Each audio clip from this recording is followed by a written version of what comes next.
పరిగిలో మరొక దమనకాండ ఇవాళ జరుగుతా ఉంది. పాపం మహిళలు రైతులు గత నెల రోజుల నుంచి పోరాటం చేస్తున్నారు. మా భూములు ఇవ్వము అంటున్నారు. ఆ భూములను తాతలు తండ్రుల నుంచి సాగు చేసుకొని ఆ భూమి మాకు జీవనాధారం, ఆ భూమితో మాకు పేగుబంధం ఉన్నది, మా భూమి మాకు కావాలి అంటే ఎందుకు నీ అనుయాయులకో నీ కుటుంబ సభ్యులకో ఆ భూములు కట్టబెట్టడానికి గా భూములే దొరికినాయా నీకు? ఆ పేదలేంటే ఎందుకు పడతా ఉన్నావని నేను అడుగుతా ఉన్నా.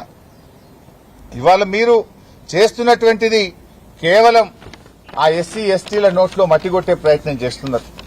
మీరు మా నాయకులను ముందస్తు అరెస్టు చేసినా, మమ్మల్ని అడ్డుకునే ప్రయత్నం చేసినా మా పోరాటం ఆగదు. మేము తప్పకుండా వెళ్తాం, అక్కడికి వెళ్లి తీర్థం, ఆ రైతులకు గొంతుకగా మారుతాం.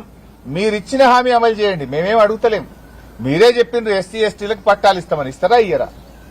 ఎస్సీ ఎస్టీలకు పట్టా భూములతో సమానమైన నష్టపరిహారం ఇస్తామన్నారు. ఇచ్చిన మాట నిలబెట్టుకుంటారా నిలబెట్టుకోరా?